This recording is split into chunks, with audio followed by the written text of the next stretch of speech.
Come on, parenting is easy.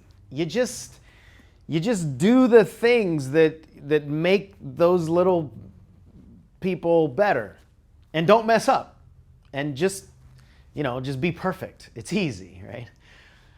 So of course it's not that easy, and there's no manual. Wouldn't there be nice if there was a manual? Well, in this video, I sit down with a friend of mine who's also a transformational leader, and we break down what we believe it takes to actually be a better parent. Well, welcome to this podcast. It's going to be a fun one, I can imagine, knowing how our conversations generally go. Right. Absolutely. Yeah, we have Nicole Montez on with us today to co-create this podcast. And Nicole is a good friend of mine, and she's the creator of my BFF Life, or is that your handle? Yep, the BFF Life. Yes. The BFF Life. That's I guess right. I just wanted to own it myself because I want it to be mine as well. That's right. An amazing everything. An amazing mom, an amazing business owner, coach, leader, mentor, and I really, really respect how she shows up in the world. And we've had so many conversations in the past about anything and everything, right? Whether it's talking about coaching or parenting or racism or trauma and all the things that are up in the world. And her brand, BFF, you want to just briefly share what that stands for and how you came up with that? Absolutely. BFF stands for brave, fearless, and free. So living your BFF life, which is living your bravest, your most wholehearted and free life, free to speak up, free to be you, free to do what's best in your life, and free to speak up for others altogether. That last piece, I think, is a really big one. Free to speak up for other people. Mm-hmm. So before we go off on some tangent that is not the topic of this, let's bring up the topic. We're going to talk about how to be a better parent. Mm-hmm. It's not the easiest job in the world. No. And we don't have any manuals. We don't have any rules. But it's obviously incredibly important. Here we are, we make these humans, and then we're in charge of guiding them, disciplining them, loving them, teaching them, all the things that a parent can be. And, for the most part, I would say that we're kind of flying blind, right? I mean, other than the way we were parented, and a lot of us have decided that we don't want to be that way. We say, we'll never be like my mom, or I'll never be like my dad, or I'll do things differently. But that's actually really tough to do. Even if you decide you're not going to do something, it's hard to know what to do if you didn't have the model for it. So I think it's just really important for us to take it easy on ourselves, if we're parents. So this is going to be an important conversation for any of you that are parents. Maybe for those of you that are not parents, maybe you'll see this through the filter of your parent, as the child filter, or maybe you'll be a parent in some way early on, not early on, but later on in your life. And, there's a lot of coaches that are on this channel and listening to the things that we put out. So from a coaching standpoint, maybe this will help you coach somebody who is a parent and is dealing with mommy guilt or parenting overwhelm or what have you. So with that foundation, and Nicole and I don't have any idea what's going to come out of each other's mouths either. That's also quite fun for us. That is. So the topic is how to be a better parent. So what would you say? Like, what comes up for you about how to be a better parent? Oh man. Wow. Just give us the 1, 2, 3 rules that are going to apply all the time. That's all we're asking. If only it were that easy. Right. I think my girls, I have 2 girls. My girls are 19 and 15. So I feel like I've been at this parenting thing for quite a long time. I was a young mom and was a mom before I was prepared in my version of preparation. Hmm. I think the better person I became, the better mom I became. The better I knew myself, and the better even today I know myself, the better I parent. We talk and we hear a lot about being present and being present with our kids. And I think that to me is the key, because we can only be as present with our children as we are able to be with ourselves. We can only hold space for our children as much as we can hold space for our own success and pain and trauma and feelings and the ability to be still in ourselves. So I think if there was any phrase I would say about parenting, it's to show up for yourself and show up for your kids and your family. Yeah, that's good. It's always an internal facing solution, isn't it? Like the real solutions involve the mirror. Yeah. Every one of them with our kids involved. Only every one of them. That's it. They're like walking mirrors, right? That's so true. Our kids, I remember hearing this before I was a parent, and then hearing it throughout. And I don't know if a phrase or a concept has gotten more and more and more true than this one, which is our kids have so much more to teach us than we have to teach them. Absolutely. Because they essentially come into this world doing it the right way, right? Like they do life the right way until we get to them, until we teach them that they should have self-doubt, that they should worry about failing, that they should compare themselves to others, that they should internalize their mistakes. So many of the lessons that we run around with and struggle with and try to fix as adults, we actually didn't have in the earliest phases of our lives until they were taught to us somewhere, generally by our parents or whoever our parental figures were. So this idea of showing up, I think, is really critical. And another thing that I teach, and I believe wholeheartedly when it comes to parenting, is that our kids are watching the show. They're not listening to the lecture. Absolutely.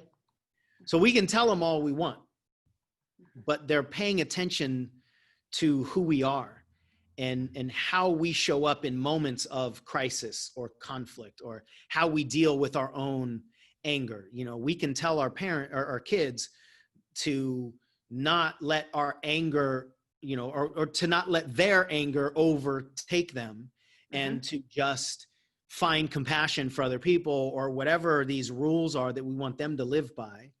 And none of them matter if we show them something else. And I think another piece that a lot of parents don't understand is that there's a biological connection. I mean, we all get that intellectually, right? Like your daughters literally came from your body. I mean, they didn't literally come out of my body. Of course, I was involved in donating, some sperm, but my wife— You put them in there. There you go. There you go. And my job was not only pretty easy, but fun. Like I was involved in the fun part of it, right? Absolutely. Yeah. A lot less painful. Yes.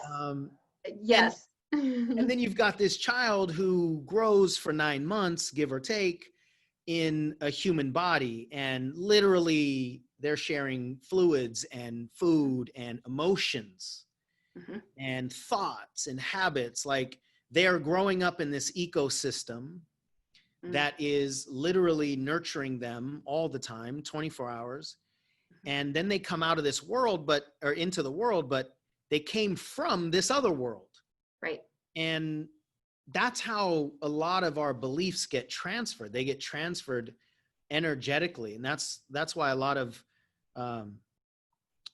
people are talking about this, at least a lot of people in my circles are talking about it, generational beliefs or generational traumas or generational patterns of any kind. And I think if we really understood, here's my hope at least, if we really understood that children have a built-in biological desire to be like their parents, and they are so 100% committed to learning whatever their parents are going to teach them, and they don't have a way to compare what they're learning to anything else. They don't have a frame of reference, so they're in this period of blind consumption and blind belief for a long, long time. If we understood how significant our influence is on our kids, especially early on, I think it would cause us to pause a little bit more. And I think it's easy for us to think that because, especially early on in life, because they're 3 or 4, they can't really put sentences together, and we don't see them verbally or in any other way. We don't see them processing information and putting together, their thoughts or opinions, because they don't articulate. We think they're not actually learning. But I believe the learning is embedded deeper before the articulation even comes. So before kids can language, they're actually learning a lot more than we think as parents. And so what if whatever we believe they're learning, what if we just multiplied that by 10? And then we checked in with ourselves, going back to exactly what you said. Then we checked in with ourselves and we said, how do we actually want to show up right now? Right? How do we actually want to show them, knowing that that's where they're getting the majority of their learning? What am I showing them? And I'm sure you've had these conversations with parents. I do all the time in the context of coaching. That is such a show-stopping thought, right? It's such a disruptive thought. It is. And a lot of parents will do more for their kids than they'll do for themselves. So if this is about me being liberated in my thoughts, I might have a certain level of commitment. But if this is about stopping the programming that my children are going to get from me, there might be no limit to my commitment. So much of this, I think, comes down to leverage as to why we would choose to look in the mirror and actually show up. I'm going to think of that phrase a lot differently now, especially as it comes to parenting. It's a common phrase, but show up. Like, what are we showing them? Yeah, that's big. Yeah, that's big for sure. It is. Yeah. And I think that this is really important that people know that it's never too late to start doing this. It's never, too late. I had a gal I was talking to today, and she said, my kids are older. They've moved out. It's too late for me to redo. And it's never too late. It's never too late for you to show up for yourself, because they see that, they'll feel that. It will happen in your conversations with them. It'll happen in conversations with others while they're around. It'll happen in the way you show up as a mom or a dad. So it's never too late. Yeah, that's a really good point. It's easy for us to beat ourselves up. Yes. Over all the things that we didn't do. Yes. Yeah, I had a conversation with my daughter recently. I don't know if I told you this. She turned 18, and there was something about her childhood closing. Technically, of course, I'll always be her dad and she'll always be my daughter, but she'll never be under 18 again. So now she'll forever be my adult daughter, right? And there was something about her window of childhood closing that really messed with me. I wasn't prepared for how emotional that was for me. And what it caused me to do is assess how good of a dad I was. Right. But I didn't ask myself how good of a dad I was. I asked myself how bad of a dad I was. I asked myself where I messed up. I asked myself what I should have done better, differently. And it's so easy for me to chase that line of thinking and in no time flat, just hating myself. I mean, just like I am the world's worst human. I get it. Ever. And it just spins on that pattern of, what did I do wrong? So we went for a walk. This is probably 3 months ago. I asked her if we'd go for a walk, and I just had to ask her the question, like, what have I taught you? Because I hear all kinds of other people saying, I learned this from my dad. Right. And I asked myself, what would my kids say? If somebody said, what did your dad teach them? What would my kids say? And I hated the fact that I didn't know what they would say. And I was terrified that they might not say anything, right? Because I don't have anything where I can remember where I sat them down and said, this is how you got to do life. And there was no mantra that I'm remembering that we always said, right? And so that's what started this. And so I asked my daughter McKenna if she would go for a walk. And I remember texting one of my friends that I was going to ask McKenna how I did as a dad. I was going to ask her what I taught her.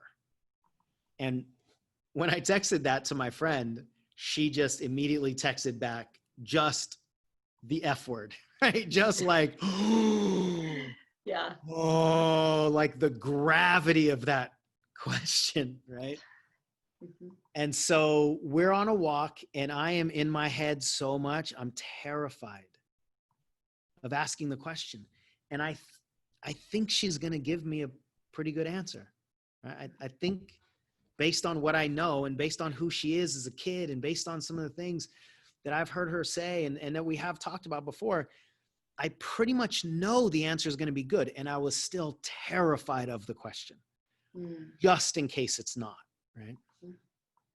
So we're walking, and about 40 minutes into our walk, I had convinced myself, I'm not going to ask it. I'm not going to do it. It's too risky. No way. And I was already planning out my text in my head that I was going to send to my friend. On why you didn't ask. On why I didn't. Right. It was too windy. Yep. There were a lot of other people around, Totally. right? Yeah. There wasn't enough time. I wanted to give my daughter the time and space, right? So I could pretend I'm super dad and I'm protecting her by not asking the question. Just a bunch of BS, right? Right. And then, but it sounded really good. I had a really good set of reasons. Yes, I get it. We're good at that. We're good at that. Yes. And then I caught myself and I was like, you fill in the blank, right? And I said, you're going to ask the question. And so I took a deep breath and I asked the question. And she was kind of taken aback by it a little bit. Where's that coming from? And it's kind of a weird question. But she answered it and she said some things that I don't even remember the words right now, but they were all good things. She said, like, you taught me that we should have fun in life, and you're really committed to what you do, and family's important to you. And she said some really cool things. And then as we're walking, in kind of silence for a few minutes, she goes, "Oh, I just thought of one more thing." She said, "The way you treat mom shows me what I deserve." And I just lost it. Had my sunglasses on so I could cry behind the lenses. Yeah. Yes. The reason I bring that up is, not to toot my horn, it's that they're paying so much attention. And little girls want to be like their mom. So they think whatever mom does is the right thing to do. And they learn that whatever mom tolerates is okay for me to tolerate. Right. And little boys want to be their fathers. Whatever their father does is what they want to do.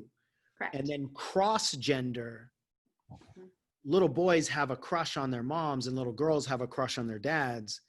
And as a little boy, I want to be loved like my mom, right? Because I want to marry somebody like my mom. So then the question that's going on in my head is, who do I need to be in order for my mom to love me?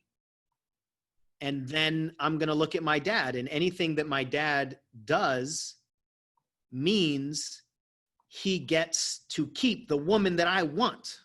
Does that make sense the way I'm explaining it? Yep, it's true. And the same thing happens, as little girls too. And we just have to be so aware that it's literally like we cut the cord after they're born pretty quickly.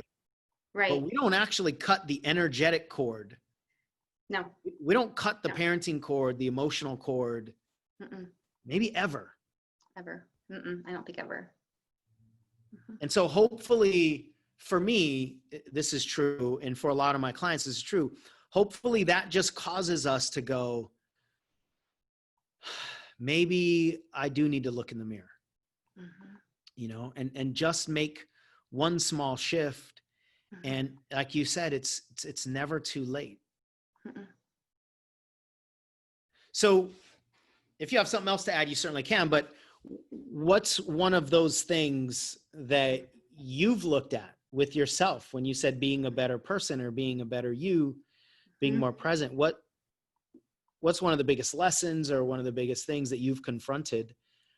And have you actually seen like confirmation in your parenting?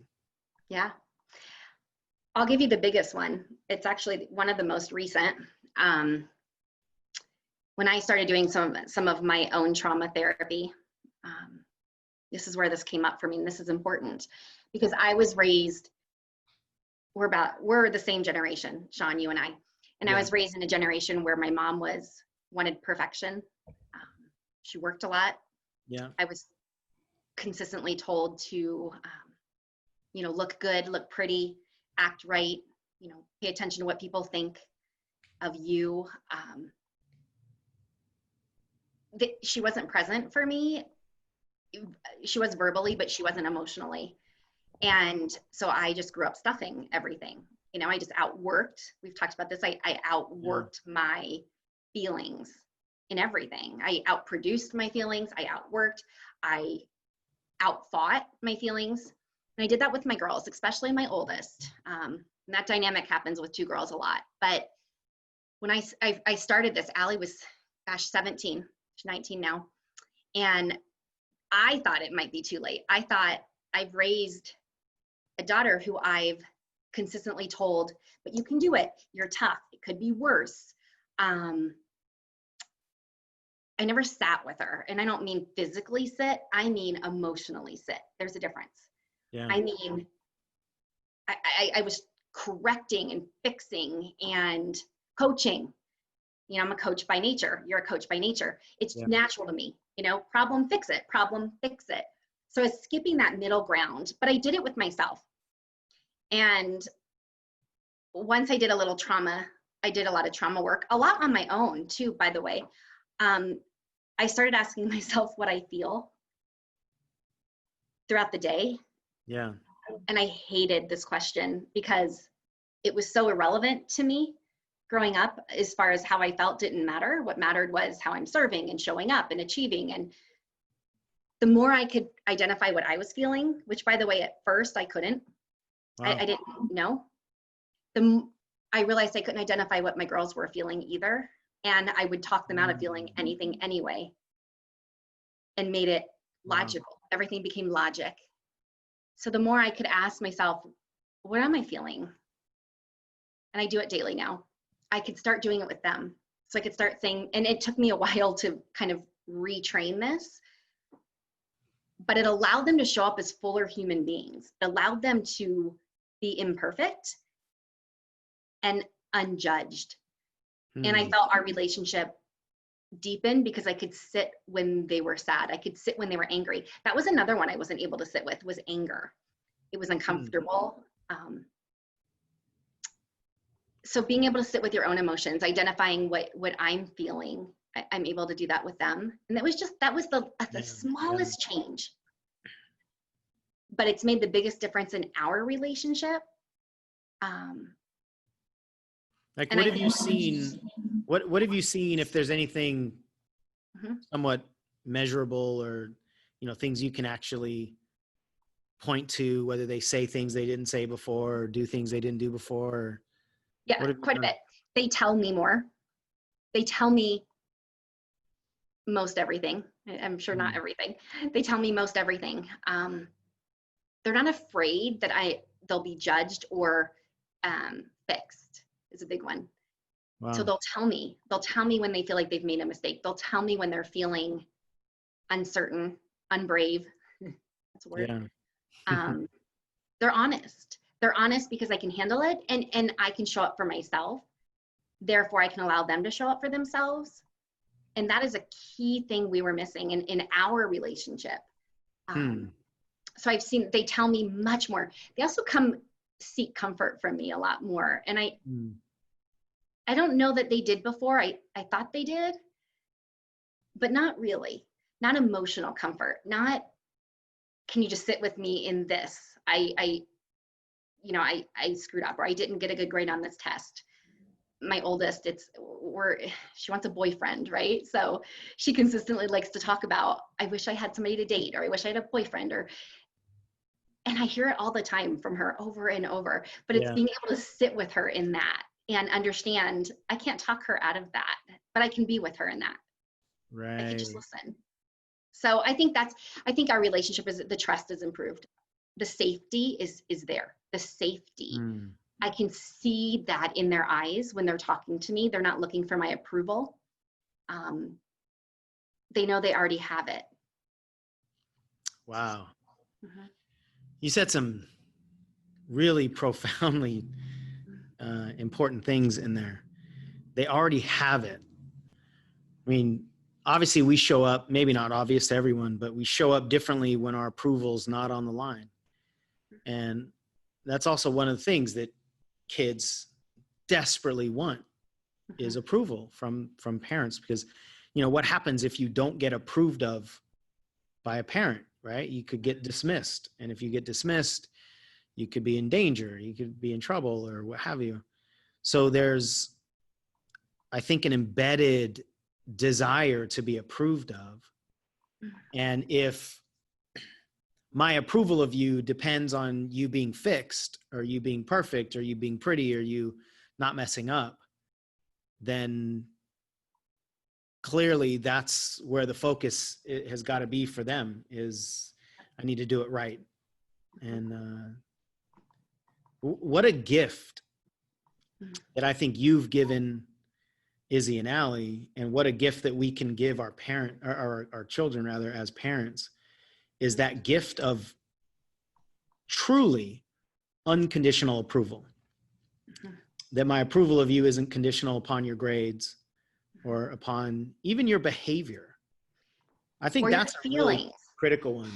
Or your feelings. Yeah. Because they have the same feelings. They typically deal with the same few things as they get older. It's the same things that we have to sit with over and over. And it's so easy. It's so easy to say things like, well, aren't you over that? Or didn't we talk about that last time? Or yeah, we already checked that box. Right? But it's the same, just like us, we deal with the same thing consistently in our lives. Typically, it's the same kind of, right. It shows up the same. So I just wanted to mention that it's being non-judgmental, but also non-punishing of their feelings, of their vulnerability, of their, I feel like I suck today. My first instinct, in complete candidness, my first instinct is like, come on, suck it up. You're amazing. Let me list all the ways you're amazing and why you don't suck, right? Yeah. But in turn, I'm afraid, when they say I'm afraid I suck, my daughters dance. Dance is a sport to us here in this house. So sometimes they feel like they suck at dance, right? My first instinct is to either correct them and tell them why they don't feel that way. Yeah. Then why they shouldn't. But really what it's activating in me is, did I not support you enough? Did I not make you brave enough? Did I make you weak? It's all what I didn't do Ooh. every time they tell me what they're feeling. And So it's you're really so protecting yourself. Yeah. yeah, Yeah. That's deep. we do it. We really do it. Yeah. I think a lot of us, I think all of us on some level, at least anybody who cares about themselves or their kids growing up and, being a decent human being or living a good life, it's easy for us to find our value as people or parents through what our children do.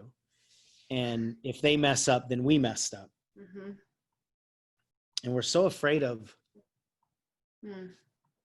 what other people will think. Yes.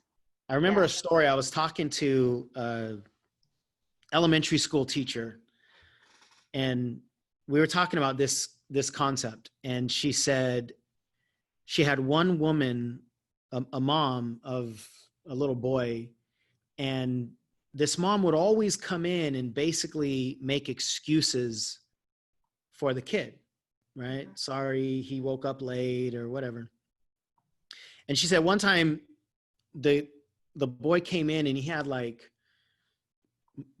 different socks on, and like you could tell he dressed himself, right?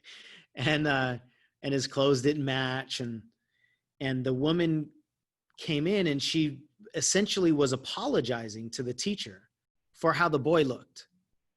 I'm so sorry. I didn't have time to dress him today. He dressed himself.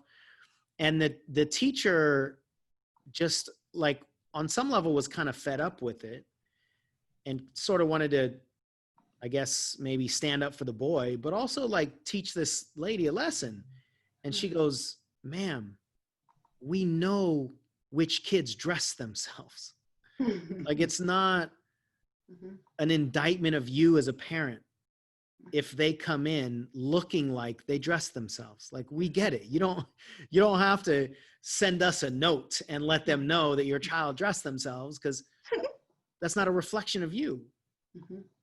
But it was such a powerful story for me, and to expand that beyond, into all these other scenarios, right? Like, if our children get good grades, does that mean we're a better parent than if they got C's? That's a big one. Yeah. If our kids get certain jobs, does that mean that we're a better parent? Who they choose to date or marry, does that mean that we're better parents?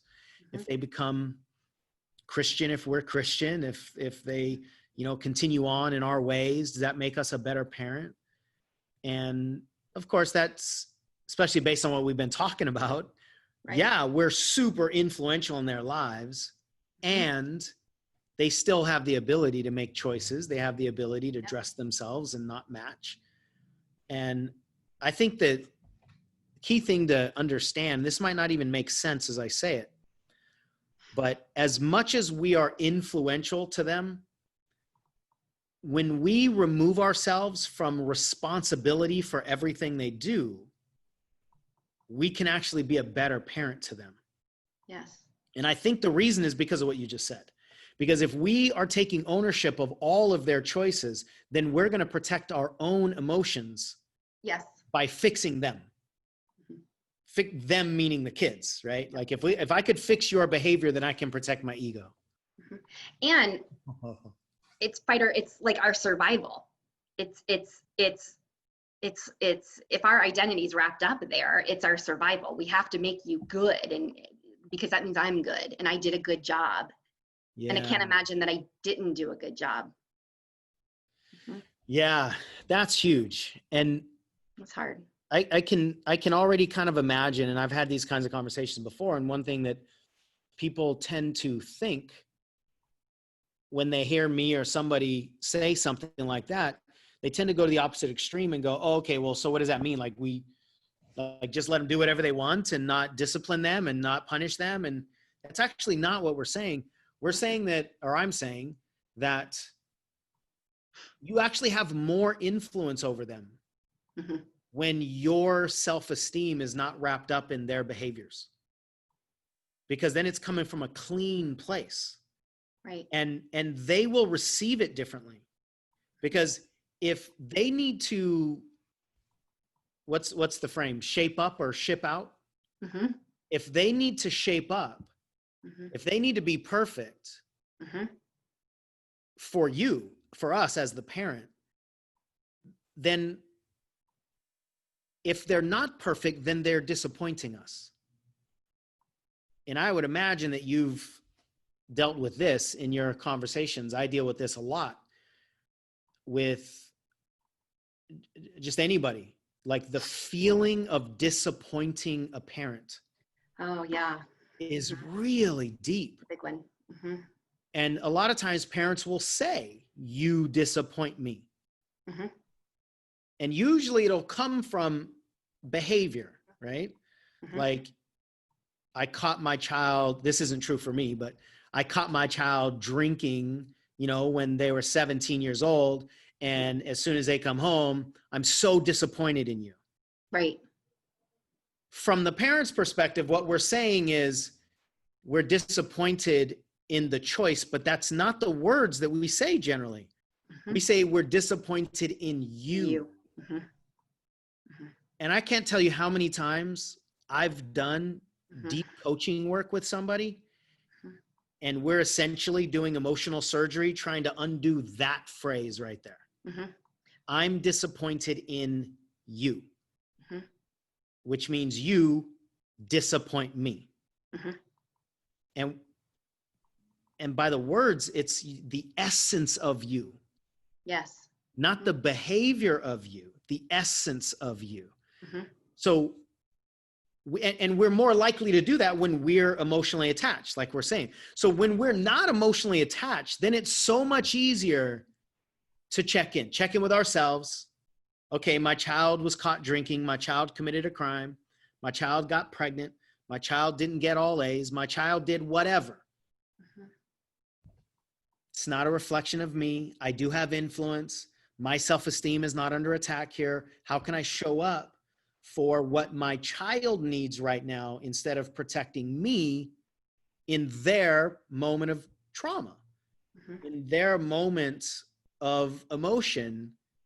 I shouldn't be the one that's being protected. Right. And what we're saying is when we can remove that self-protection, they'll feel it. They will. They'll feel it and they'll actually listen more. And my experience, both as a child, as a parent, and as a coach talking about this, is kids are much more likely to change their behavior when their behavior is not attached to the disappointment or the approval of their parents. Yes. Mm-hmm. It's just clean. It's just so much cleaner. So we actually give them more freedom to make choices. But a lot of us have been just programmed this way, I think, that if there's no rules, then we'll just be lawless, right? So we obviously don't want our kids to grow up and just right. be an outlaw. So we think that we need right.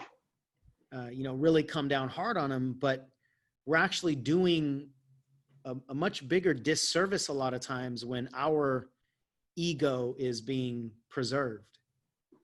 Truly. I think too, one of the things that helps with that, it's taken me a while, but to really not master, but do this out of habit, is asking yourself, and it's a quick moment, when a situation arises, either like you said, they got caught drinking, something they did wrong. It could be, oh my gosh, my youngest used to steal things in elementary school out of people's desks. I'll just admit it. Wow. We're not thieves here, right? She had to be held accountable. But it would just make me crazy. Like, where are you getting this, right? What's happening? What are the other parents going to think? What are the kids thinking? Long story, but I remember a moment where I decided to ask myself, what story am I telling myself about what you're doing right now? Yeah. And that story was, I'm not doing a good job. I'm not providing enough because you have to steal it from somebody else. The list went on of things that I was telling myself. Your Of how friends, you suck. Yeah, I suck. I was a horrible mom. We let you get away with stuff. You're a thief. And then of course, all my labeling of what a thief is. You're a thief. I raised a thief. So what kind of parent raises a thief? This went on for like 4 months. She was in this phase. She was 6, right? First grade. And I was all I could do. And she's a 6-year-old full-blown thief. Oh my goodness. Who parented this child? Right? Who So did we it take this all the way, right? In our mind, we take this like, oh my gosh, you're going to be like 30 and you're going to be stealing, so the whole story is now written in this 30-second catcher with this little like pirate chest eraser or something that she stole, right? I've already written the whole story. My response to her is so exaggerated because I'm responding as if she's this 30-year-old that stole. You're responding to the whole story. Yeah, that's. Right? So I've learned now. I'm not great at it still. All these years later, but when I feel my daughter is being lazy, when I feel like we're paying a lot for college and I feel like she's not keeping up with her, through her practicing and her training. What's it saying about me? The story is you're not going to make it. You're not going to be able to, get on Broadway. That's her goal. You're not going to be able to earn a living. You're going to live in my basement. It's all, I've already created an entire narrative in 30 seconds of her not getting off the couch to do a class. Right. And then I react to her in this narrative and she's like, whoa, right? Like, mom, like I'll take the class. Right. And I'm all activated, crazy mom. Right. So we do this, but if the more we can get in touch with ourselves as far as what am I feeling and what story am I telling myself? Oh, I want to mention one more thing. In these moments, I had a counselor tell me this about a decade ago. And we were going over a scenario where it was my oldest did something. And I kept saying, like, do you understand what happened? She got a C and she's capable of straight A's. Her work ethic's there, right? She got a C for not turning something in for a grade. And I was so mad because I know how capable she is, but I knew that she slacked, right? But I kept saying, you know why you got a C. And she was like, yeah, I didn't turn something in. Well, I'll do better next time. But it's like I needed to say it over and over because I needed to yell to get some sort of relief. And I needed her to feel how ashamed I was at this C. And I couldn't let it go. And this counselor finally said, Nicole, you're trying to get your own relief through being so angry. It's giving you a relief, but it's pushing her away. It's pushing her away and you will regret it. And I remember that moment and I remember thinking, she's right. I just hammered her about the C over and over after she already knew she made a mistake. She already knew she let things slide. And it's not that we have to get straight A's. It was this particular scenario. Yeah. And I remember thinking I was losing her because I needed to fight for my own ego in this. I needed her to know she was wrong and I was right. Yeah. It's a powerful moment. I think we do this a lot as parents. Yeah, especially fighting to be right. That's my thing. One of the things that has been really helpful for me, and I teach it to a lot of clients, or if I'm talking about the subject around parenting, is to be what you want them to learn. And I'll explain what I mean by that. It goes back to what you were saying about showing up. I was talking to a parent years ago, and I think the issue was that her teenage son was he's being a teenage boy, right? Right. They're Looney Tunes, right? They're little aliens for a while, as we all were. And totally. He was just being a teenage boy and he was talking back and he was, doing some stupid stuff, not anything, criminal or at least real bad. I don't know. He might've been starting to smoke or something, but it wasn't anything, anything super, super bad. And she was really struggling because she couldn't manage her emotions. It's like you're saying, she became crazy mom and you better do this and go to class or whatever. And she would frequently just tell him to shut up or listen to me because I'm your mom. That's one of the things that I hated growing up, is when I would ask my mom why, and she would say, because I said so, or because I'm your mom. Right. And you're like, well, why? I'll do it. Just why? Because it doesn't make any sense. Yeah. One of the times I was the meanest to my mom, and that's actually saying a lot because I was incredibly mean to her for a long time. I was supposed to take out the garbage, and she, this will, like, I mean, you know enough about, like, this will just confirm for you, but a lot of people you'll know about who I am as a person just through this story. So my job was to take the garbage out, like, Tuesdays at before 4:00 or whatever the time was. And I was real proud of myself. One day I was watching TV, and during the commercial, I thought I'll take the garbage out. So I'm taking the garbage out, and it's like 3:30, let's say. And I'm more than halfway to the garbage outside for me to dump the inside garbage. And my mom says from across the house, "You better take the garbage out." Something like that, right? Every time I say it as though she's like, like a little witchy voice. I get it though. That was a good mom voice. Which is awful, but that's how I remembered it, and that's how I received it.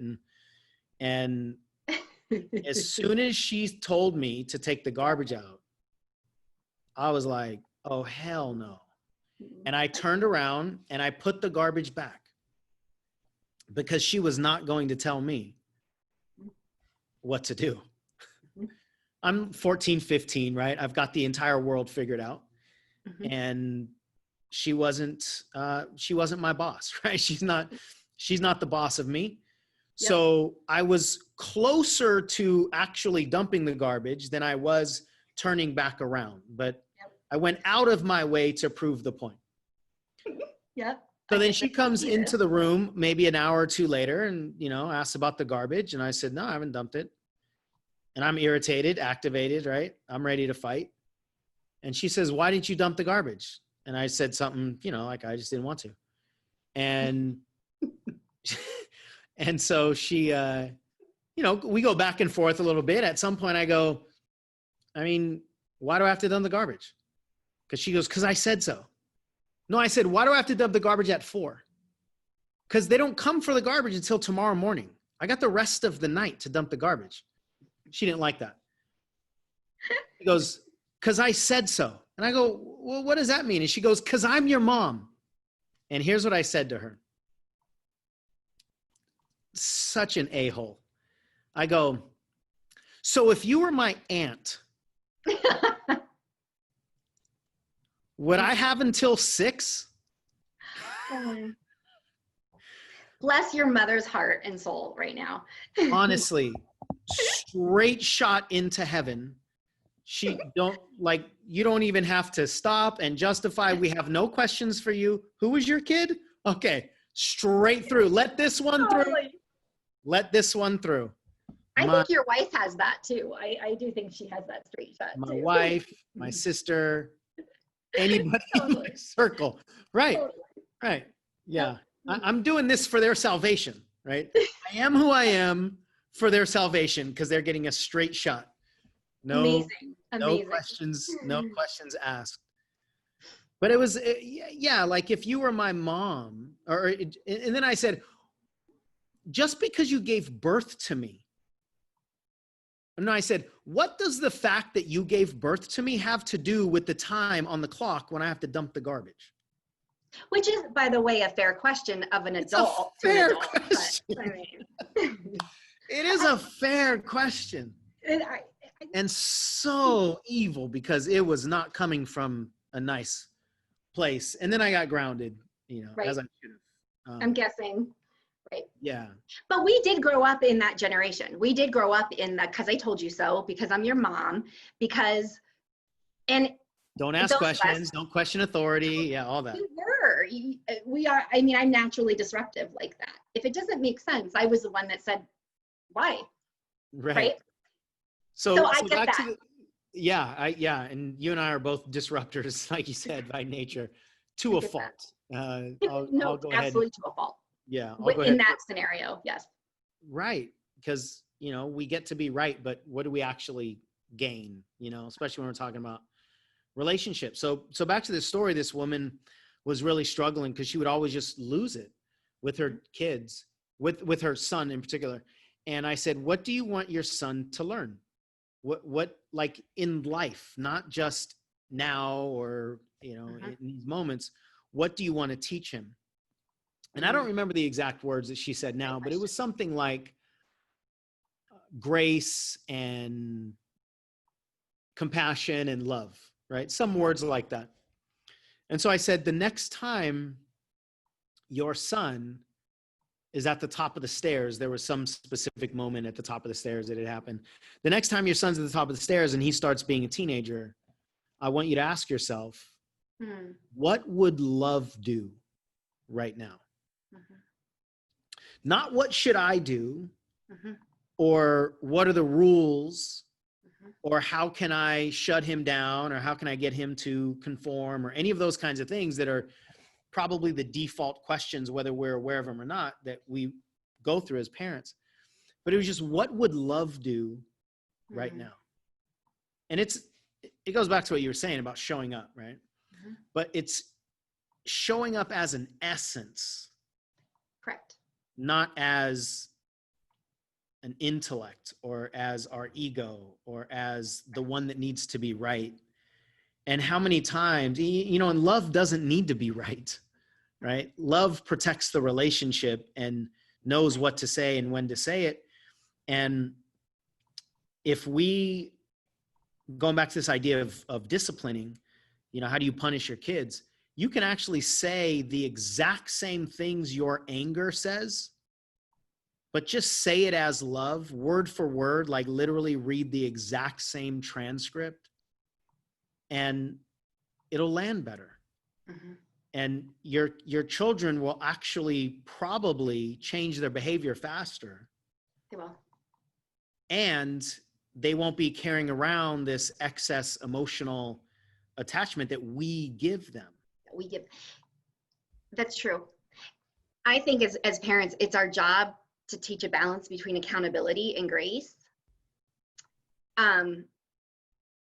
Yeah, those are two big extremes. And I think it's easy for us to say, well, we need to teach them accountability, or we need to punish them. I don't want them to be law-breaking citizens, so therefore I need to do it this way. There's so many spaces in between. It's hard. One of the things I like to teach is called heart-centered training. And when my youngest was little, we were in Target, and she was always kind of touching things in the aisles or what have you. Well, I was pushing the cart, and behind me she was walking and kind of dragging her hand along the shelf. Yeah. And in turn, all of the price tags were moving. Right? Why not? Right? Fun. So, and I remember, I said, Izzy, stop. Like, stop. Right? Stop doing it. And she said, why? She's my mini me. Yeah, exactly. You're welcome. And I remember heart-centered training is teaching the why. And I said, because people work here. And when they work here, they're going to have to go and put every single price tag back. So what if that means they have to stay late and they can't get home to their family? Or what if? Yeah. And she's like, oh, that makes sense. Okay. So I had to give her the why behind it. And that's that heart-centered training. That's empathy. Yeah. That's teaching empathy. So she doesn't want to mess up the price tags, not because mom said so. That's not enough. It's because I'm hurting somebody else that's going to have to go clean it up for me. And that's, I think, what something we really could do better as parents today is that heart-centered training. Yeah, and teaching, because it's a valid question. Why?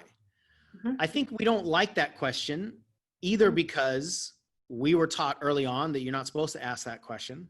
Correct. Maybe we got yelled at by our parents or somebody else, or we can't answer the question.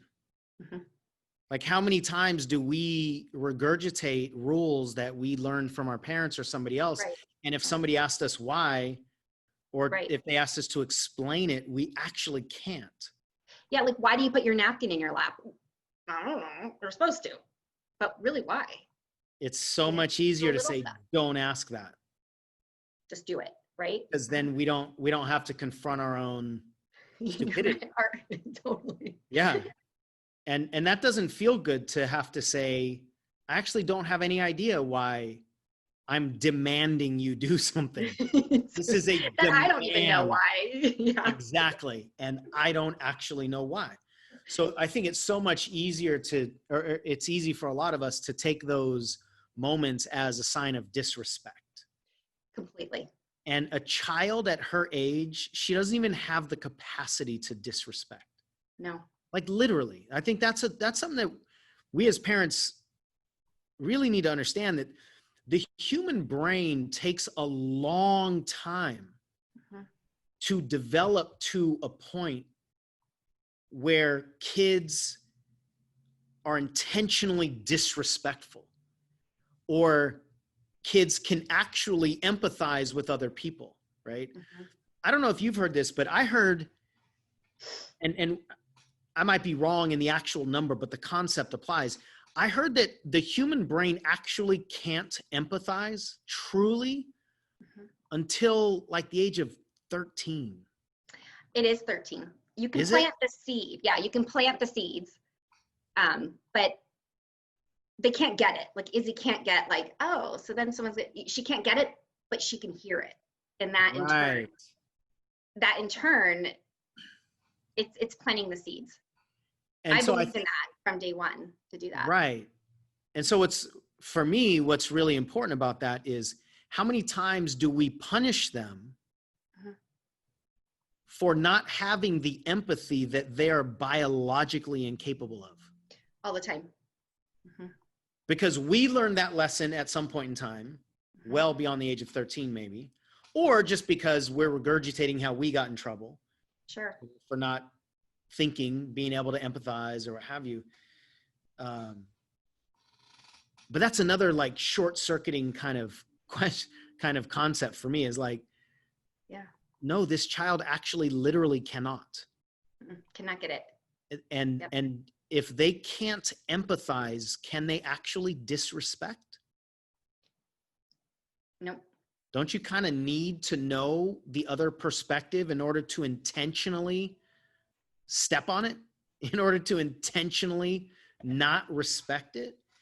So we react to these concepts of questioning authority or disrespecting us. And quite often, I mean, especially as kids, they're just learning, right? Like in that moment, Izzy is looking at this human as the teacher of her whole universe. Totally.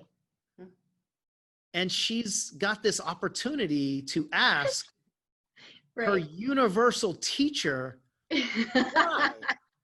Why? Totally. It's right. And what if that's all it was? What if it was just exploration? Like, I really want to know, will you teach me? That's actually what they're saying, especially when they're younger. It's just that they condense it because they're really good at saving syllables, and they just say why. But that's what they're saying. Right? There's totally. It's so fun to go la la la la la la along the shelf. Like, why not? And so much of what our younger kids are doing are simply learning where their boundaries are. Yes, correct. Because that's how we learn. That's learn where the boundaries are. Yes. Yeah. What's mom going to do if I don't do this? Oh, mom's counting to 3. I wonder what happens if she ever gets to 3. You know, there's a lot of parents that will never get to 3. Do you know how many times I got my mom always got to 3. I bet your mom would have gotten to 3 too. It was like I think I had like 45 minutes of time out one time or something. Like got 3 minutes every time she got to 3. Like it was awful. It was the word. I was so bored. I just sit in the bathroom. They're just learning, and that's the only way to, it's the only way to actually learn. So why don't we do this? Why don't we just kind of popcorn back and forth? Like, what's a concept, something implementable, and it could be something to remember, you know, like that we're showing up, or what am I feeling right now, or what would love do in this situation? Or it could be more kind of like I don't know, like an acronym, if you've ever thought of an acronym or been taught an acronym or whatever. But let's just kind of rapid fire, and we'll talk about it just a little bit, but sort of rapid fire as we kind of close up here, of things that parents can do to be better parents. And I'll go first. Oh, I had something right in the beginning, and then it just went away. I would say, listen. And listen to understand your children. Don't listen to fix them.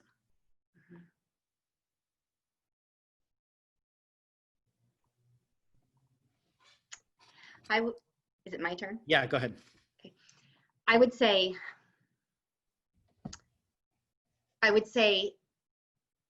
work on you as a mom and a dad. Work on you. Just real quick, I remember a moment when my daughter was about 13, my oldest, and we were in the car and her dad was driving and I was in the passenger seat and we were having a conversation. And I remember Allie looking at me. I remember the conversation was a little heated. And I remember looking back and seeing her just looking at me, watching me. And I remember thinking, what do I want her to know right now if this was her in this position? What would I want her to do as a mom that wants the best for her? And be that mom, you know, be that mom and that example. And that really starts with showing up for ourselves. That's good. I have a chapter in my book, Daddy, Are You Proud of Me? On the father-daughter relationship. And the chapter is Be the Man You Want Her to Marry. Yeah. When I wrote that, I just started crying. Yeah. Because I have in my mind who I want her to be with, but you know, like as the protective dad, like nobody below this line will get past me and my shotgun, right? Yes. Metaphorically, yes. I don't actually have a shotgun. It's because my daughter's a triple black belt. That might be the main reason. You don't need one. You're right. Yeah. Yeah. Trust. Whoever steps over the wrong line with that girl, they're going to walk home. Or crawl home. Right. Yeah. But whatever that person is, or the profile or the essence, just become that. And it's not easy because we'll probably set pretty high standards for our kids. And it might not be who you want them to marry. It could just be who you want them to be. Yeah. As a person, and just be that person. So that's kind of my highlighting of what you said. I'll say, keep them talking. I think it's really important for us to teach our kids that expression is critical. And the best way for us to have a handle on our emotions is to express them, which is the opposite of the way a lot of us have been taught explicitly, or what we think. We think handling emotions means stuffing them down. Handling emotions in my world, my context, is being able to navigate them and being in control of them. And the only way we can be in control of them is by expressing them and getting good at expressing them. And so we want to teach our kids that same thing, to talk. Whatever you're feeling, say it. And the best way to do that, going back to what you shared earlier, is to be safe so that they know they can say anything and not be punished or be disappointed in. So keep them talking. I'm going to say my last one was a little focused on us as parents, but I'm going to say another one. I'm going to say heal, because, you know, I talk to so many women that either feel like it's too late or feel they taught something they can't go back and fix. Or when I really started to work really hard on myself and my own healing, my girls were older. I mean, I mentioned Allie was like 16, 17. So almost that 18 mark, you know, and I believe if you heal it in yourself, you can heal it in them. We talk about generational traumas, you know, which I, you know, have read a lot about it being in our cells and things happen in the womb. And the best gift I could give them is healing myself, which gives them the ability to heal as well. Yeah. And once I healed that need to be a perfectionist inside me, it's healed that in my children. I didn't have to do anything to heal it in them. I did it in me. And that was hard, but it was worth it. So heal. That's awesome. Heal what hurts you. Heal what hurts you. Yeah. When you healed it in you, you didn't have to heal it in them. That's really powerful. And what parent wouldn't go through the fire to protect their children, right? So from that perspective, the work that we do on ourselves is for them. And a lot of times they won't even need to confront it then, or they won't have it inside of them. It's becoming the woman that you want them to be, or the man. That's what it is. Yeah. It really is. By your actions, not your voice, not your words. Good. Yeah. So my next one is ask them what they want from you. Yeah. Ask them how you can be a better parent. Ask them if there's anything that you do that they don't like. Those are some scary questions. It's hard. Yeah. Yeah. Ask them if there are things that you don't do that they wish you did. Like the things that we are afraid of the most, you know, how we messed up. Ask them that. And maybe the worst thing in our minds, I think, that could happen is they'll actually say something that hurts. They'll say, you know, I don't like how when you ask me questions or when we're eating, you know, you're on your phone. It doesn't make me feel important, or I don't like how you yell at me, or I don't like this and that. And even though it might really hurt in the beginning, they've just given you a way to heal. Going back to what you said, to heal what's inside of us that's causing that behavior, but also heal the relationship. And it's so powerful just to ask the question, what do you want? Because at least it means that we care enough to know what you want. Right. And we as parents don't necessarily need to do what they say. Even. Right. I mean, they might say, I want you to start paying me $1,000 a week. Okay, well, right. Let's work on handling disappointment. Right. It could lead to another lesson, but we don't actually have to do what they say, but just asking means that they're important to us. And I don't know if we can actually give them anything more powerful than them knowing they're important to us. Right. So let's maybe do one or two more. Okay. I'm going to say, teach empathy. I think empathy is taught, and you mentioned whether they can feel it or conceptualize it until the age of 13 or so. Planting the seeds are important, but I think it's ultimately important in those teenage years, in those middle school years, in those, and you can do it at home. One of the things I did with my youngest on this a lot was, you know, I'd say, well, I asked you to empty the dishwasher and you didn't do it. And she would say, well, that's fine. Why? I'll do it today. And I said, well, because now the dishes have sat in the sink all day and they got stuff all over them. And now I had to scrub them off. And that took time when I needed to get work done. It's taking it that one extra step. That's empathy. Yeah. So the next time she can think, my actions affect other people. And I think that's really missing in today's world with our kids. Yeah. Is how do you know, there's a lot of entitlement. That's a whole nother topic we can go on one day. But I think empathy. How are my actions affecting the world? How are they affecting my friends, my parents?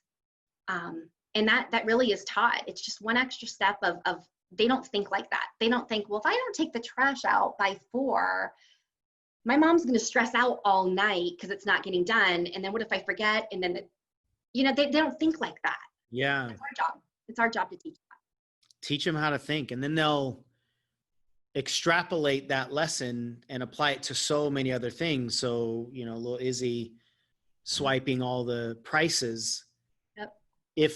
If you teach her that you're just not supposed to swipe prices in Right. a grocery store, that's the only lesson she knows. Right. Mm-hmm. And so then next time, if she's walking along and kicking signs on a lawn over or something, you never taught her not to do that. Right, exactly. The lesson but is if not she there. thinks my actions could affect other people, then she could make that connection that somebody's going to have to come put these signs back up.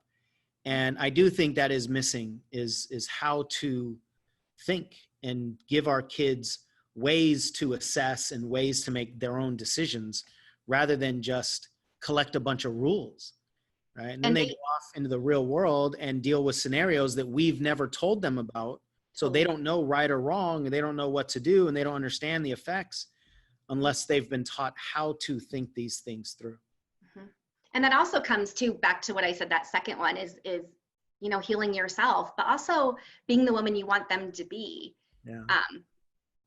It's not selfish for our kids to know, hey, when you don't empty the dishwasher like I asked, that cost me time of me being able to serve other people in my coaching business. Or that's not selfish. That's a very important lesson for them, for when they go and they get married and they have a job and they have all these things. They must know that. Yeah. And you can say it in a way that is a real big shutdown. Like you can say those exact words. Yep. And make it about you, and how do you think it affects me, and now I got to do this and I got to do that, and then transfer the idea that you're a disappointment. Or you can say those exact, you can't shame them. Right, you could say those exact same words with love. Yes. And have it come across as a teaching moment and not a shaming moment. Absolutely. Yes, it's all teaching. It's all understanding. I don't do it unless I can do it without anger. If I do it in anger, it's for my own benefit. Mm-hmm.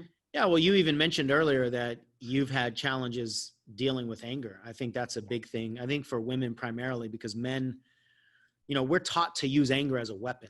Right. And women generally have been the victim of that weapon of anger. Whether it's by dad or some other, out of control masculine force or something. Sure. So that's a lot of wisdom to, be able to notice your relationship to anger. Mm-hmm. And then you don't want to put that on her, right? No. You don't want to, it's very tough to teach inside of anger. Very. Because they don't receive it very well. Anger is it's a shut down emotion. It's not an expanding emotion. Mm-hmm. So if you're angry with me, I will protect, I will defend, mm-hmm. I will tighten up. And the words you say are not going to land very well with me. Mm-mm. Because I'm not in a good place. So the last one I'll offer is, I'm proud of you. This is really important for fathers to say to daughters, based on all the work that I've done. I've coached women for 15 years primarily. And most women's self-esteem issues go directly, straight shot to their relationship with their father. And so I have this book that's teaching dads, what our little girls need from us based on my coaching of women. But it's not only father to daughter. It's our kids need to know that we're proud of them regardless of their performance. Mm-hmm. And if we can separate their performance from our approval of them and our pride in them, it's just so much easier. It's easier all the way around. It's easier to parent. It's easier for them to learn. It's easier for them to listen to us. It's, and it protects their self-esteem. It goes back to what you were saying in the very beginning, that your approval is not at stake. They know that they have your approval regardless of how they're feeling, regardless of how their feelings affect how you're feeling, regardless of whether they messed up. I can be proud of you and still talk about your behavior and what I think needs to change in your behavior. And if you know that my pride in you is not at stake, then my discipline will actually be way more effective. And it'll just do a lot less emotional damage. Right. And there's one more thing, actually, I want to say this earlier. So I'm going to break the rules because go ahead. It's my Fair podcast. enough. Take it easy on yourself. You're doing the best you can. And punishing ourselves as parents actually doesn't make us a better parent. Holding ourselves in contempt and shame over what we did and didn't do in the past doesn't allow us to show up better for our kids in the future. And if we could just give ourselves a little bit of that grace, our kids will benefit. And we're teaching them how they should treat themselves when they make mistakes or when they do things differently than they would have done it had they learned more, right? I mean, how many times do we look back on our choices and we deem them mistakes because we didn't make the right action in the moment, which would have required information that we didn't have at that moment? You know, we learn something a year later and then we go, oh, well, that was a mistake when I made the choice a year earlier. So we'll teach our kids how to be better cheerleaders for themselves, you know, better empowerers and encouraging themselves if we go first. Absolutely. So I know we could talk forever, and I'm sure we'll do many more conversations. Any of you that are listening to this or watching this, let us know your thoughts, especially if you disagree. Sure. If you disagree, let us know how or why you disagree, or maybe there's a certain scenario that you want our opinion on. You know, the what ifs are really powerful. What if my child does this? Or what if I came from this kind of upbringing, or what have you? And we really want to open up to powerful and sometimes uncomfortable conversations around a subject that is really tender, because none of us want to mess up our kids. So it can be tough to look at ways that we might have to change, or that we need to change if we want a different effect, right? It might be a bitter pill to swallow at first, but it's worth it. So for anybody that wants to hear more from you, Nicole, where can they find you? Oh my God, everywhere. My website is NicoleKMontez.com. We can put that in the notes below. Yeah, we'll put the links and stuff. Yeah, so they can find me there. Of course, social media and Instagram, Facebook. Yeah, love to chat more about parenting. One of my absolute favorites. We're all learning, all growing. Exactly. Sure. We are. And it's a juicy conversation because it's really deep. You know, there's so many different layers that we can dive into. So thank you for your time and for sharing your experience and lessons, and for sharing some tender stories that are sacred moments between you and your babies. And thank you. I really appreciate You're welcome. all of that. And I appreciate you, and I'll talk to you soon. Okay. Sounds good. Bye. Thanks, Nicole. Hey, if you like this video, check out that video where I talk about the 3 things every mother should do with their sons. So when we mess up, and of course we will, we want to know that our mom is not going to withhold her emotional nurturing and caring. And actually, that will cause us